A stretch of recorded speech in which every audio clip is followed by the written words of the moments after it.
Welcome to 27 Topics. I'm Pauk Knies, and we have with us today a special guest. With us, it's Tom Jahn, in an Indiana Conservation Officer for this area here. Welcome to 27 Topics. Thank you. Good to be here. It's glad to have you here. We're approaching the fall season, and the turkey season just ended. But we have a deer season coming up, and rabbit season, and big season, and a few other things. Lots of things going on outdoors. Certainly need to be concerned about a lot of things. Yes, we are. But why don't you tell us a little bit about what you do? Well, we're obviously we're the law enforcement branch for the Department of Natural Resources, and that covers a broad area. And changes with the seasons. You know, we just came out of summer and boating and camping and those kind of outdoor activities. Now we're phasing into the hunting seasons, and a different area, but still a part of natural resources, and the laws that affect those things are part of our enforcement job. So, I know you live in the county here. What do you cover? A large area? What area do you cover? Or I mean, you're with the Department of Natural Resources, so you can probably work under their auspices anywhere. Sure, it's a state agency, and we do move in and out of counties and surrounding counties. And actually, DuBois County is a primary responsibility. There are two of us here, Ron Miller, the other officer, and you know, it takes in a portion of Patoka Lake, and it covers about 430 square miles of this county, and then we have an 11 county district that makes up this southwestern portion of the state as well. So outside of our county, the district would be first responsibility, and then we work joining districts as well. Patoka Lake, for instance, covers two districts. Operational districts. Just what are some of your responsibilities? Well, again, we enforce the laws. We're the law enforcement section, so we're the police department for the Department of Natural Resources. Right now, as we're talking hunting seasons, we're enforcing the hunting laws, you know, whether it be the deer hunting laws, some being safety, some being wildlife management laws, you know, seasons, bag limits, those kind of things. Others, you know, like the blaze orange requirement for safety, and you know, the night hunting violations that might take place, and just the abuse of our natural resources, and wildlife being a pretty important part of that, we believe. It seems to be becoming more a part of everybody's life. Well, I think everybody's concerned about the outdoors. You know, as we lose more and more of our country to development, what we have left we need to conserve, use it wisely, and I think the enforcement of the laws is important in that respect, and people do take it to heart. Let's talk a little bit about the hunting seasons. We just went through the turkey season. That hasn't been in effect too long. No, this is only the second year for the fall turkey season. Now, we've had spring turkey seasons for years. However, in just the second year now, we completed the fall turkey season, and that's been quite successful and hasn't affected the number of birds at all. We see just as good a population, so it's been a good opportunity for people who are already in the field, maybe archery hunting for deer, to if they get the opportunity to take a turkey. Is the deer season open? Archery is. You know, we're talking archery season now.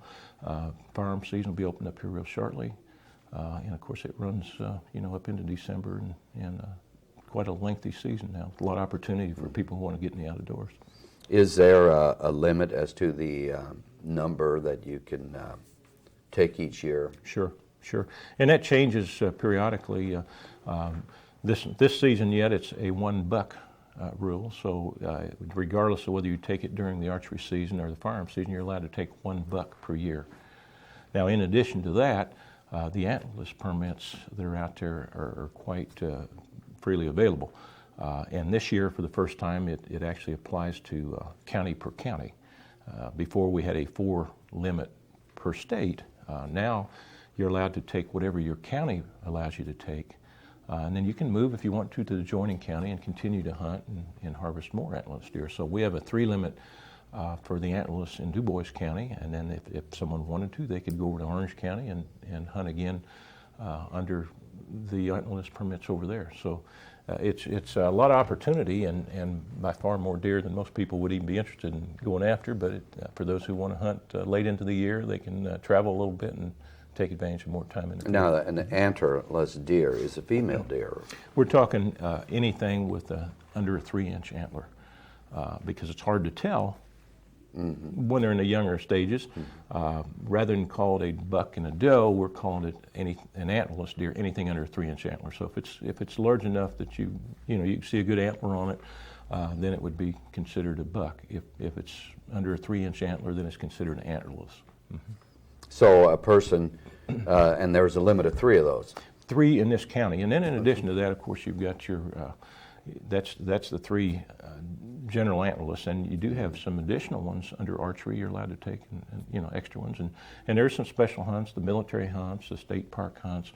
So depending on just how much you want to travel and what areas you want to hunt in, you can hunt quite a bit. A lot of opportunity in the outdoors. Now, if you take a deer, do you have to report it somewhere? Yes. You still have to check it in. You have 48 hours to take it to one of the check stations and check the deer in after you've taken it. What if you don't? If you don't, you face beating one of us. So we'll come visit you if you decide you don't want to obey the laws. Is that right? That's part of the job, yeah. First it's education, what we're doing here, and then it's law enforcement in the way of, tickets and things that can be issued if you choose to disobey them. So part of law enforcement. Just, roughly, how many, do you have an idea of how many tickets are written in the county each year?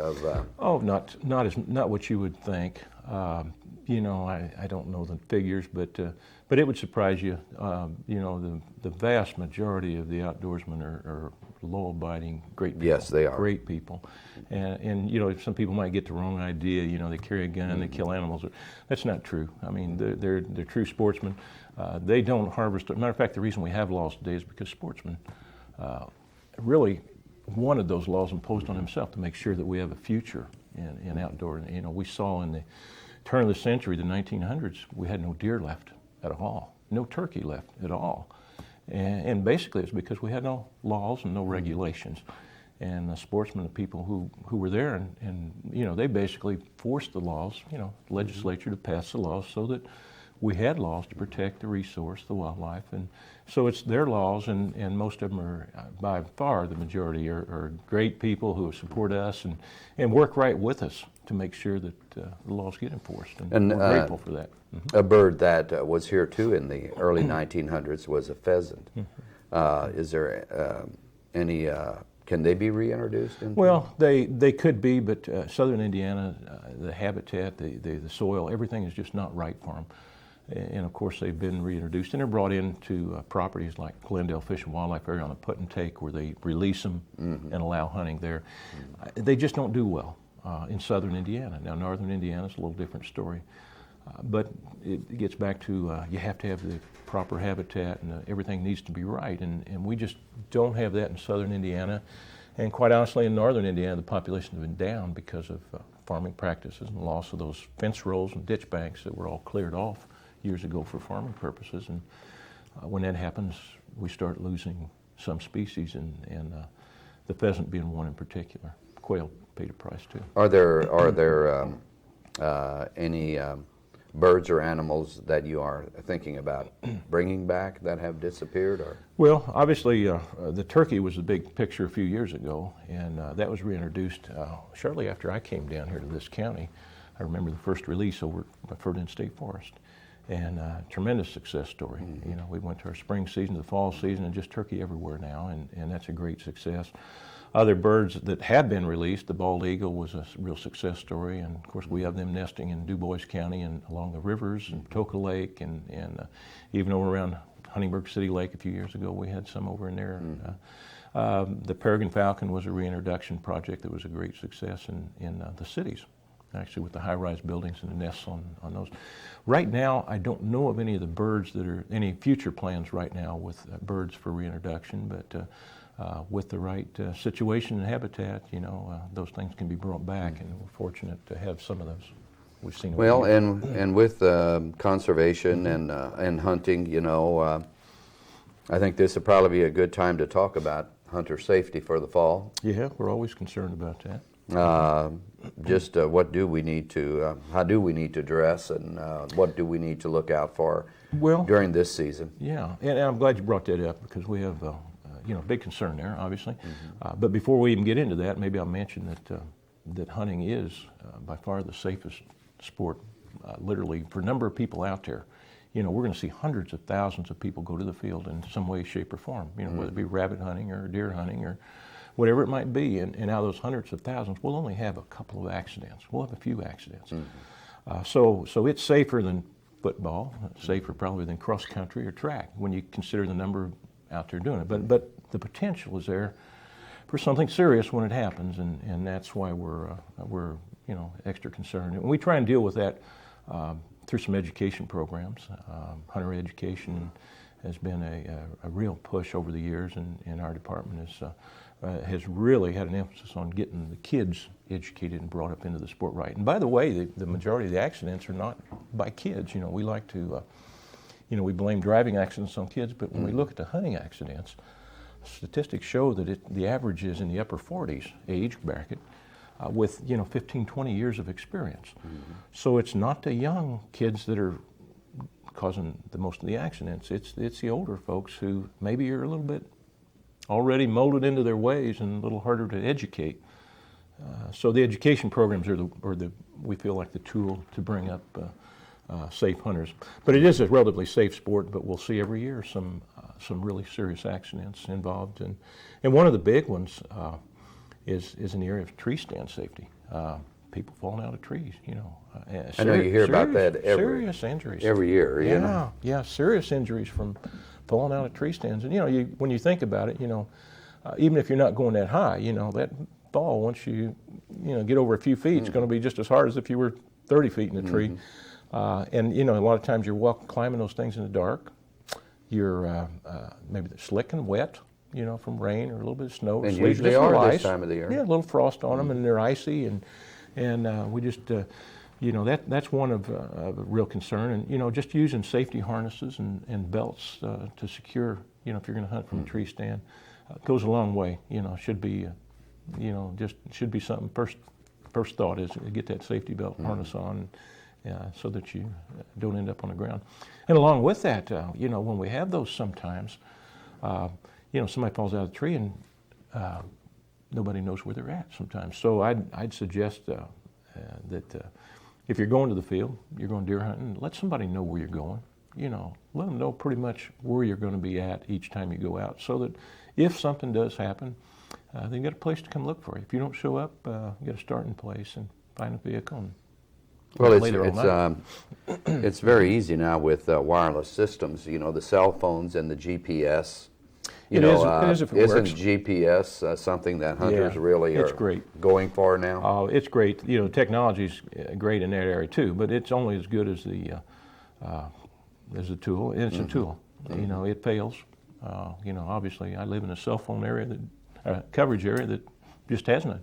And a lot of the areas that folks will be hunting in won't have. Obviously, if you got one, take it with you, and if you got coverage, great asset. And same way with the GPS, you know, as far as getting lost and those kind of things, or letting somebody know where you're at, those are a neat tool. But they do fail, and they're battery operated, and you know, conditions under a heavy canopy of trees or a real heavy cloud cover rainy day, sometimes you don't have coverage. So you don't ever want to rely on electronic devices, but they're tools that you use. Yes. Terrific tools at that. I mean, there's a lot of those out there. Oh, yeah. And Yeah, I've you got hear them. people Love them. using them. Yeah, terrific instruments.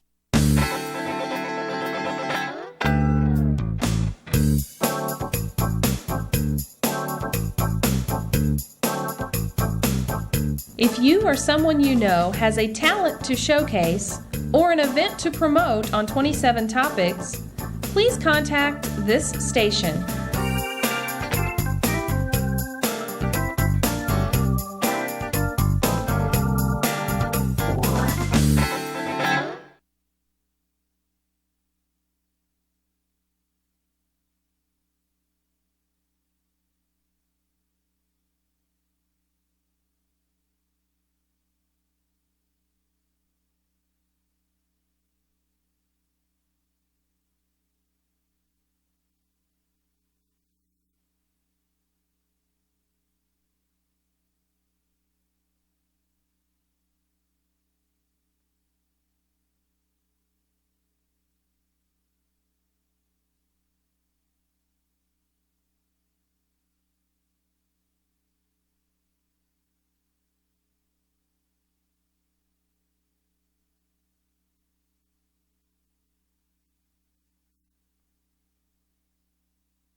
So dress, how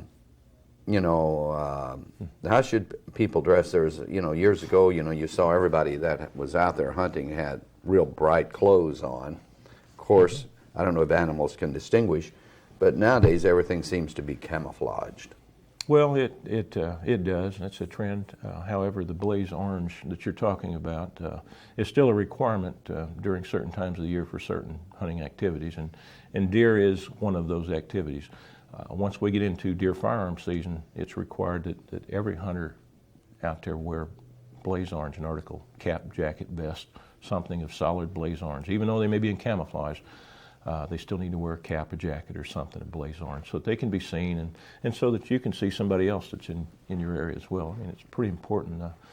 You think you're the only person in the woods until you get out there opening morning and the sun comes up and your eyes pick up on that orange color. It's a terrific safety law, and it's one that most hunters will agree it doesn't affect your ability to take a deer. Deer see shades of grays, lights, and darks, and to them that just looks like a shade of gray. So the camouflage is probably not as serious in that situation, and it's more important that when we have that many people in the woods with firearms, that everybody knows where everybody else is. So it's a good law, and like I say, it also applies during that period. In addition to the deer firearm, it applies to the archery folks who are still hunting in that firearm season, have to wear it during the firearm season as well. Same way with the small game at that period of time. Rabbit hunters, quail hunters, those folks as well have to wear it. So it's a good law, and it, for the most part, doesn't affect their ability to take game. I know you mentioned, you think you're the only one in the woods, but when the leaves are off the trees in the wintertime, you can drive down the highway and there's a deer stand, over here's a deer stand. Yeah. And if somebody's in it wearing blaze orange, guarantee you'll see it. I always kid, and say, well, this blaze orange is good for us because we can, but people who are violating the laws don't wear blaze orange, so it's for the hunter and it's for the safety of the sportsmen who are out there, and it is a good law. No telling how many people, you don't have those figures, but were not shot because they had that on and somebody saw them in time. I'm sure that's a benefit. Yes, it is. And rabbit season probably too, because absolutely. there you're in a brush. Yeah. Sure. You're always trying to get more youth involved. What are you doing to get the youth involved? Well, this year in our department is really, right now, it is particularly trying to get the kids outdoors. Instead of seeing the experience on TV, be a part of it. Get them outdoors and sharing that outdoor experience. And there have been several opportunities this year in the way of special hunts. We had a free hunt in September, small game. We had a preseason hunt for deer where the youth for one weekend could go out with an adult prior to the regular deer season. And we'll have another one next spring for turkey, where before turkey season actually comes in, there'll be a weekend to get the kids outdoors. It's just a good chance before the bulk of the sportsmen get out there to get the kids out and maybe have the, kind of the premier days before, everything's running a little bit on the wild side. But that's some great opportunities there, and along with, like I say, the educational programs, the hunter education that we just briefly got into, and that's been there's thousands and thousands of kids have been through that. Even in DuBois County, I think we're up now to 8,000 or 9,000 kids have been through it in DuBois County, youth. Since the program started? Yes. Yeah. Great opportunity. What is when you say the youth, what are we talking about age group? Well, the program is somewhat geared towards the 10 and up. And if you go online, we now have it online, it's required that you be 12 to take it online. But we're not limited to the age of the kids. We have 8, 9-year-olds come through and take it, and they do relatively well. They have a little trouble with the reading, but we coach them a little bit and read the questions to them, and they understand it. And if they understand it and pass the test, they get certified as well. So it's for any kids, and if they can't even pass the test, which they have to do to get actually certified, they can get what we call a certificate of attendance, which shows they went through the class, and now they can hunt with an adult. They can't hunt by themselves yet, but they can hunt with an adult. So there's, we say bring any age, and we'll deal with that whether they pass it or not. And I've bring 'em back. Heard of people 5 and 6 years old going hunting with their dad or somebody and Sure. getting their first animal, whether it's a squirrel or a rabbit, or Yeah, usually yeah. it's a small animal. Yeah, we don't want to discourage that. When they've got adult supervision, by all means, we want to see the kids outdoors, and it's a good deal. What about educational programs in school? Well, some of these hunter education programs we do have in the schools as well. Forest Park and South Ridge and several of the schools, we've had them in there for years. There's a new program just started here in the last couple of years called archery in the schools. And it's just been reintroduced into some of the schools. We have it in 2 of our schools in Du Bois County right now, Forest Park and Northeast Du Bois. And I understand that the other corporations are taking a look at it. 27 schools in Indiana now have it. Like I said, it's just been introduced here, just second year, I guess. And over 10,000 kids last year took part in that in the phys ed programs in their schools. So it's a neat opportunity to bring kids back and get them shooting some archery equipment. And they love it. Kids who maybe are not good at basketball or some of the other sports are just having a great time with it. And it's a good, for girls and boys both, and it's been a real success. How is that funded? Well, there are some monies available for the schools through some grants and things, and it's being administered by our department. Our hunter education coordinator, Tim Back, has been doing a great job of getting it reintroduced into some of the schools, and there's some opportunity for some funding out there, and I think there's kind of a share thing there with them. It's a great thing to, we're looking at all ways of getting the kids to exercise and be outdoors more. Sure. I think that sounds like an interesting sport that, for boys and girls, young men and young women alike can enjoy. Yeah, and whether they choose to hunt or not, it's still Yes. it's still a valid sport. And although I don't think there's competition here as far as actual school competitions, there are some club shoots and those kinds of things they can get involved in. And, like I said, whether they hunt or not, they still take it up as a sport. And it might be a sport that, how long are you going to play basketball and football and those things after you get out of high school?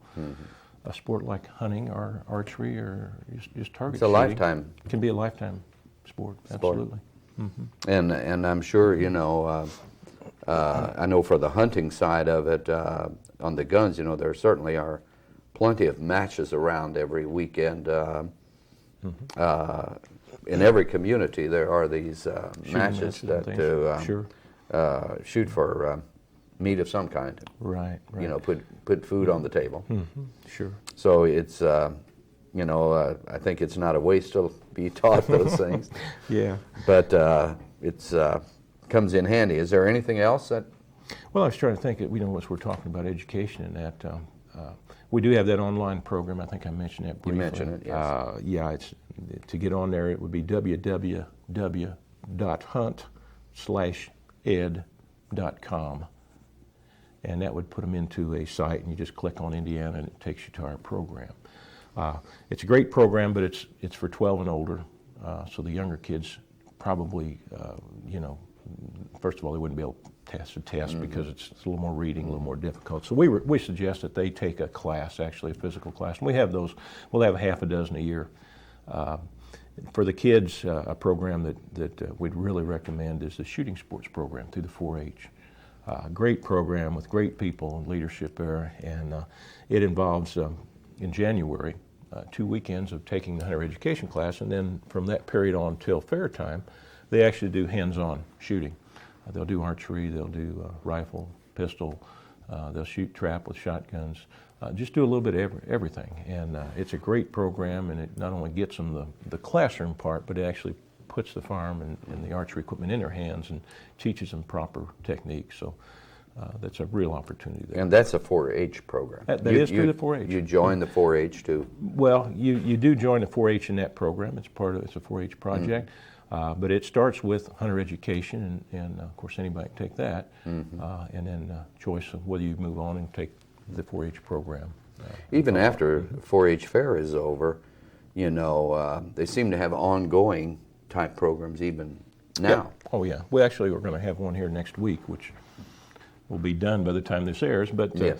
they'll be periodically through the years, or through the year, we'll have a class every couple months at least. And if there's somebody that needs one, they can plug into those, or they can call our office and get a adjoining county that may have a program going on. Now, for somebody that's right now needing one, unfortunately, probably online is going to be the only way. After we get in November, our volunteer instructors are busy.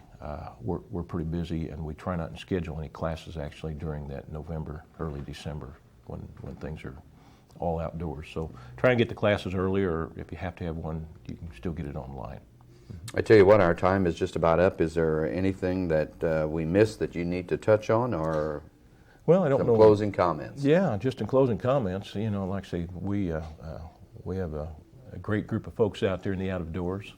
Our sportsmen are our right hands, really. They literally are, and our job's not effective without them. And they know what's going on in the outdoors, and they share that with us, and they even work with us to make sure that things are done properly. And sportsmen are they're just brothers to us, and the organizations, and a lot of the folks are also our volunteer instructors. So they've actually come back on board now to start teaching our youth the programs that they have learned themselves. So great folks. Thank you very much. Our guest today, Tom Jahn, Indiana Conservation Officer. Thank you. Good being here, Paul.